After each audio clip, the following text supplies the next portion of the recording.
ایرانی رہبر اعلیٰ شہید خامنہئی کی نماز جنازہ تہران میں ادا۔ صدر مسعود پزشکیاں، اسپیکر باقر غالیباف سمیت اعلیٰ حکومتی عہدیدار شریک ہوئے۔ لاکھوں سوگواروں کی بھی شہید سپریم لیڈر کے جنازے میں شرکت۔ ایرانی میڈیا کے مطابق آیت اللہ سبحانی نے نماز جنازہ پڑھایا۔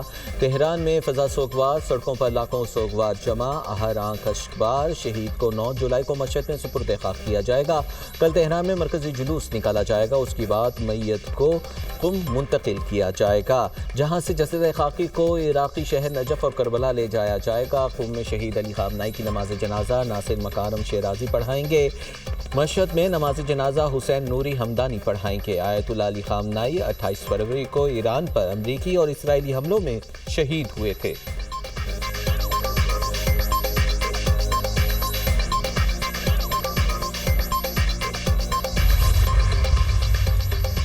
امریکہ اور ایران کے مذاکرات کا اگلا دور 11 جولائی کو پاکستان میں ہوگا۔ العربیہ ٹی وی کی رپورٹ کے مطابق مذاکرات میں ایران پر عائد پابندیوں، ایران کے منجمد اثاثوں اور جوہری پروگرام سے متعلق امور پر بات چیت کی جائے گی۔ ایرانی وفد کا حتمی فیصلہ ایران کے سپریم لیڈر آیت اللہ علی خامنہئی کی تدفین کے بعد کیا جائے گا۔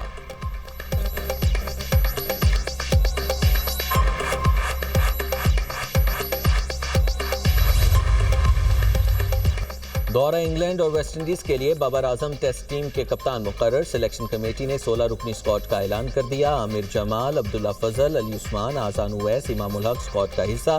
محمد عباس، محمد علی، محمد رضوان، اویس ظفر شامل۔ غازی غوری، ساجد خان، سلمان علی آغا، شان مسعود اور عبید شاہ بھی اسکواڈ میں شامل ہیں۔ قومی سلیکشن کمیٹی کے ممبر عاقب جاوید نے پریس کانفرنس کرتے ہوئے کہا، شاہین آفریدی کو صرف اس سیریز کے لیے ڈراپ کیا ہے۔ کھلاڑیوں کو ان کے فارمیٹ کے مطابق سینٹرل کانٹریکٹ دیے جائیں گے۔ ٹیم کو بہتر پرفارم کرنا چاہیے، ہمیں کسی کھلاڑی کے ساتھ کوئی مسئلہ نہیں۔ مصباح الحق نے کہا، کھلاڑیوں کی پرفارمنس میں تسلسل ہونا چاہیے۔ کوئی بورڈ اور مینجمنٹ کپتان کی بار بار تبدیلی نہیں چاہتی، پرفارمنس نہ ہو تو کپتانی تبدیل کرنا پڑتی ہے۔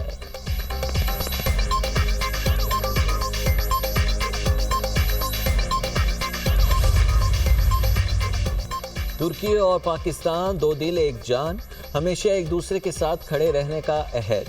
دو طرفہ تجارت $5 ارب تک پہنچانے کے مشترکہ ہدف کے حصول کا عزم۔ وزیر اعظم اور ترک صدر کی مشترکہ نیوز کانفرنس۔ شہباز شریف نے کہا، پاکستان کو ترکی کے ساتھ اپنی دوستی پر فخر ہے۔ پاکستان اور ترکی نے ہمیشہ ہر مشکل میں ایک دوسرے کا ساتھ دیا، جنگ ہو، زلزلہ یا قدرتی آفات، ترکی نے ہمیشہ پاکستان کا ساتھ دیا۔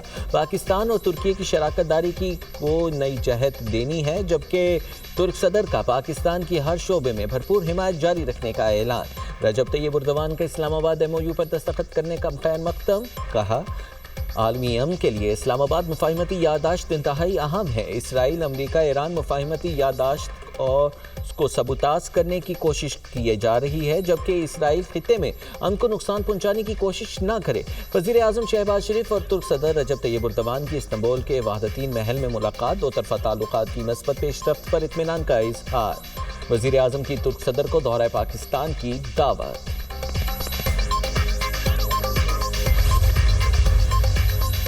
ٹیلی کام بل سے کسی کی ذاتی زمین یا جائیداد پر زبردستی قبضہ نہیں ہوگا، نجی پراپرٹیز کے حوالے سے کیٹیگریز طے کی جائیں گی۔ ٹیلی کام بل پر مالی بے ضابطگیاں اور دیگر الزامات بے بنیاد ہیں۔ وزیر اعظم سے کہا، بل کے حوالے سے لگائے گئے الزامات کی انکوائری کرائی جائے۔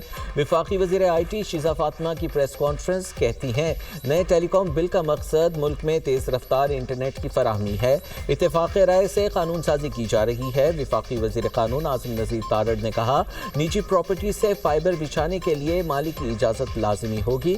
ٹیلی کمیونیکیشن ایکٹ کا بل 6 ترامیم کے ساتھ منظور کیا گیا۔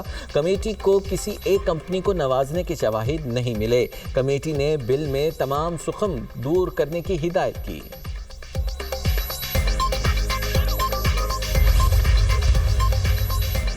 اور فیفا ورلڈ کپ کا پری کوارٹر فائنل مرحلہ، مراکش نے کینیڈا کو 3-0 سے شکست دے کر کوارٹر فائنل کے لیے کوالیفائی کر لیا۔ مراکش کی جانب سے عزالدین اونہانی نے 2 جبکہ سفیان رحیمی نے 1 گول سکور کیا۔ فرانس نے پیراگوئے کو 1-0 سے شکست دے کر ایونٹ سے باہر کر دیا۔ میچ کا واحد گول کیلیان امباپے نے سکور کیا۔ فرانس نے سپر 8 میں جگہ بنا لی۔ میچ سے قبل امریکہ کے 250ویں یوم آزادی کے جشن کے موقع پر تقریب کا انعقاد۔ فنکاروں کی پرفارمنس سے شائقین محظوظ ہوئے، فلائی پاسٹ اور آتش بازی کا بھی مظاہرہ کیا گیا۔ امید ہے آئندہ 2 ماہ میں امریکہ اور ایران کے درمیان پائیدار امن معاہدہ طے پا جائے گا۔ وزیر اعظم کی ترک ٹی وی سے گفتگو، کہا فیلڈ مارشل نے امن عمل میں کلیدی کردار ادا کیا۔ پاک ترکی بزنس ٹو بزنس کانفرنس سے خطاب میں شہباز شریف نے کہا، اللہ کے فضل سے امریکہ اور ایران میں جنگ بندی ہو گئی۔ یہ کٹھن سفارتی مشن ہرگز آسان نہ تھا۔ امریکہ اور ایران کے صدور نے پاکستان کی ثالثی میں MOU پر دستخط کیے۔ ترکی پاکستان کا مضبوط اور مخلص اتحادی ہے۔ پاکستان پر جنگ مسلط ہوئی تو ہم نے اپنی خود مختاری اور وقار کا دفاع کیا۔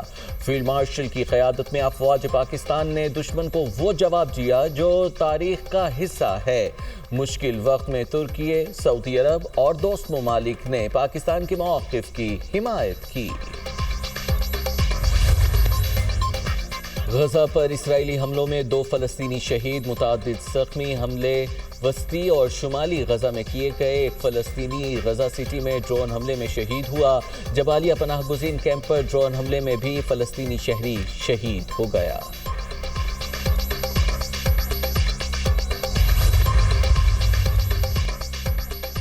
مصری صدر کا غزہ جنگ بندی، امریکہ ایران مفاہمتی یادداشت پر فوری عمل درآمد پر زور۔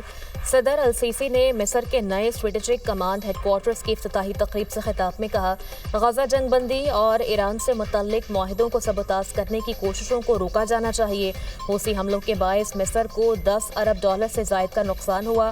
مصری وزیر خارجہ بدر عبدالعاطی کہتے ہیں، امریکہ ایران مفاہمتی یادداشت پر پیش رفت ضروری ہے، اقدام خطے میں امن کو مستحکم کرنے کے لیے ضروری ہے۔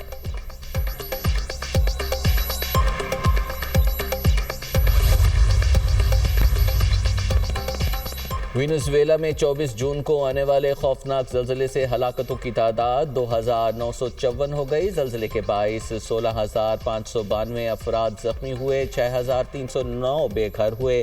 زلزلے سے تباہ عمارتوں کے ملبے سے لاپتہ افراد کی تلاش جاری۔ مصری صدر کا غزہ جنگ بندی، امریکہ ایران مفاہمتی یادداشت پر فوری عمل درآمد پر زور۔ صدر السیسی نے مصر کے نئے اسٹریٹجک کمانڈ ہیڈ کوارٹرز کی افتتاحی تقریب سے خطاب میں کہا، غزہ جنگ بندی اور ایران سے متعلق معاہدوں کو سبوتاژ کرنے کی کوششوں کو روکا جانا چاہیے۔ حوثی حملوں کے باعث مصر کو $10 ارب سے زائد کا نقصان ہوا۔ مصری وزیر خارجہ بدر عبدالعاطی کہتے ہیں، امریکہ ایران مفاہمتی یادداشت پر پیش رفت ضروری ہے، اقدام خطے میں امن کو مستحکم کرنے کے لیے ضروری ہے۔